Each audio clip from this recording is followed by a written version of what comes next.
السلام علیکم ناظرین، میں ہوں آپ کا میزبان عبداللہ باجوہ۔ وائس آف پنجاب کے پلیٹ فارم پر آج ہمارے ساتھ موجود ہیں پروفیسر محمد وسیم فاروقی دامت برکاتہم العالیہ۔ آج ہم ان سے پوچھیں گے کہ جو ہماری شب برات کی رات ہے اس کے متعلق یہ ہمیں کیا بتاتے ہیں کہ ہمیں کس طرح عبادت کرنی چاہیے، کہاں کہاں گھر میں یا عورتوں کے لیے کیا پیغام ہے، مردوں کے لیے کیا پیغام ہے، اور کس طرح اس کو ہم توبہ کی رات کو اپنے لیے ایک مغفرت کی رات بنا سکتے ہیں۔ جی قاری صاحب۔ بسم اللہ الرحمن الرحیم۔ قرآن پاک میں اللہ تعالیٰ نے سورہ دخان کے اندر آیت نمبر 3 کے اندر ارشاد فرمایا ہے، بسم اللہ الرحمن الرحیم، انا انزلناہ فی لیلۃ مبارکہ انا کنا منذرین فیہا یفرق کل امر حکیم۔ اس میں اللہ تعالیٰ نے بڑا واضح پیغام دیا ہے کہ ہم نے اس قرآن کو اس برکت والی رات میں اتارا ہے، بے شک ہم ہی ڈر سنانے والے ہیں، اور اس رات میں ہر حکمت والا کام بانٹ دیا جاتا ہے۔ سبحان اللہ۔ تو یہ قرآن پاک سے یہ چیز جو ہے وہ بڑی واضح ہے کہ اللہ تعالیٰ نے باقاعدہ اس رات کا ذکر کیا ہے، اور کثیر تعداد میں مفسرین کا اس بات پہ اتفاق ہے کہ یہ 15 شعبان المعظم کی رات شب برات کی ہی آیات ہیں۔ حضور علیہ السلام کی ایک حدیث بھی موجود ہے کہ آپ نے شب برات کو کچھ اس طرح کا انداز بھی اختیار کیا کہ حضرت عائشہ صدیقہ رضی اللہ تعالیٰ عنہ سے روایت ہے، آپ فرماتی ہیں کہ میں پچھلی رات میں حضور علیہ السلام کو آپ کے بستر پہ نہ پایا تو میں آپ کی تلاش میں نکلی، اور جب میں آپ کو تلاش کرتے ہوئے جنت البقیع پہنچی تو میں کیا دیکھتی ہوں کہ آپ وہاں آسمان کی طرف سر اٹھائے ہوئے ہیں اور دعا مانگ رہے ہیں۔ تو جب میرے آنے کی آواز آپ نے سماعت کی تو آپ نے مڑ کے مجھے دیکھا اور فرمایا کہ اے عائشہ، تم جانتی ہو کہ آج 15 شعبان کی رات ہے، اور آج کی رات میں اتنی تعداد میں میری امت سے گناہ گاروں کو اللہ بخش دیتا ہے جتنے قبیلہ بنو کلب کی بکریوں کے جسموں پہ بال ہیں۔ تو اتنی بڑی تعداد میں اس رات میں بخشش عام ہوتی ہے،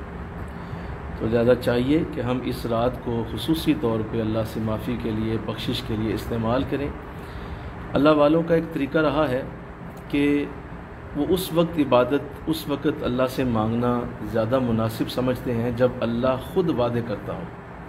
جب اللہ کی طرف سے خود وعدہ آیا ہو تو اس وقت اللہ سے مانگنا جو ہے وہ زیادہ بہتر وہ سمجھتے ہیں۔ جیسے تہجد کے وقت، جس میں آقا اسلام کی حدیث موجود ہے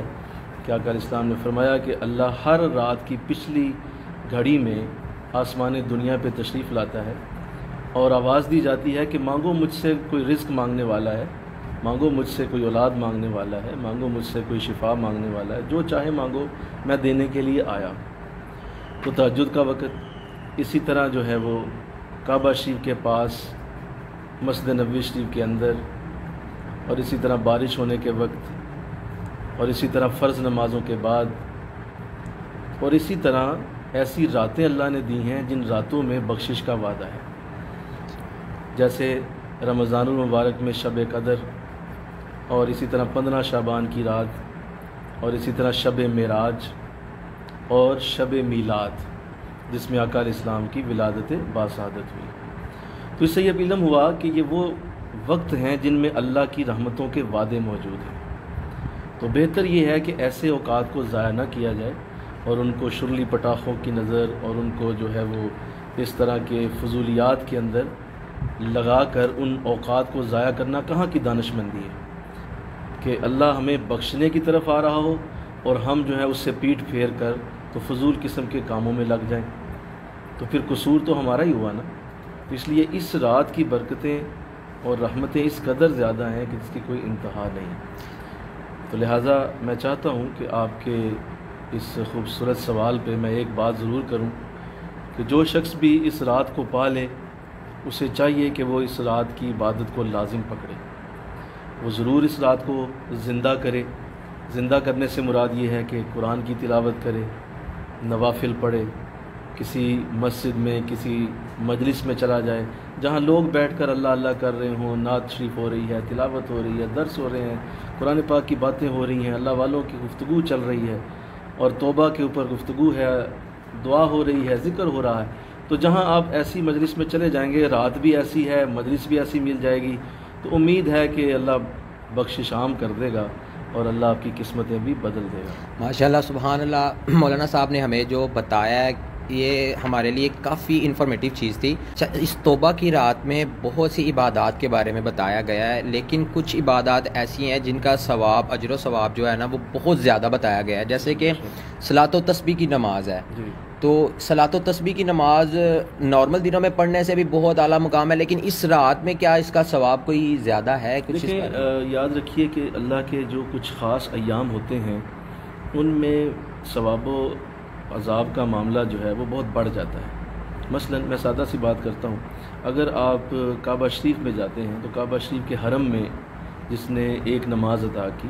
تو وہ 1,00,000 نمازوں کے برابر ہے۔ اس کا مطلب یہ ہے کہ 1,00,000 نمازیں جو زمین کے باقی حصوں میں اگر وہ پڑھتا تو کعبہ کے حرم میں ایک نماز اس کو وہاں تک پہنچا گئی۔ اس سے یہ ثابت ہوا کہ کچھ اوقات یا کچھ جگہیں ایسی ہیں جہاں پہ عبادت کا ثواب بڑھ جاتا ہے۔ تو ایسے ہی جب کوئی شب برات میں ایسی باتیں کرتا ہے تو ایک تو اللہ کی رحمت پہلے ہی بڑی زیادہ ہے، تو امید ہے کہ اس کا ثواب بھی ہزاروں گنا بڑھ جائے گا۔ تو صلاۃ و تسبیح ضرور پڑھی جائے، یہ بہت اعلیٰ عبادت ہے اور خاص طور پہ اس کو شب برات کی رات میں پڑھنے کا اہتمام کرنا چاہیے۔ چلیں، بہت بہت شکریہ، انہوں نے ہمارے لیے اتنی انفارمیٹیو باتیں بتائی ہیں یا ہمارے توبہ کے لیے جو کچھ بتایا ہے۔ تو مولانا صاحب میں لاسٹ پہ پوچھوں گا کہ آپ کو کہوں گا کہ یہ وی او پی کے platform, voice of Punjab کے پلیٹ فارم سے آپ ہمارے گجرانوالہ کی عوام کو کوئی ایک پیغام دینا چاہیں توبہ کی رات کے لیے؟ بہت خوبصورت، ماشاءاللہ۔ وائس آف پنجاب کے پلیٹ فارم سے میں یہ عرض کرنا چاہوں گا کہ اپنی زندگی کو غنیمت جانیں اور ان لمحات کو غنیمت سمجھیں جو اللہ نے ہمیں اس وقت زمین پہ چلنا اور ہمیں یہ سانسوں کا روانہ ہونا اور یہ دلوں کا دھڑکنا بھی دیا ہوا ہے، تو ہمیں چاہیے کہ ہم انہیں کیش کروا لیں اور اپنی زندگی کو اللہ کی عبادت میں لگا کر اس سے بخشش کو طلب کر کے اس رات کا فائدہ اٹھائیں۔ یہ میرا پیغام۔ جزاک اللہ، بہت بہت شکریہ۔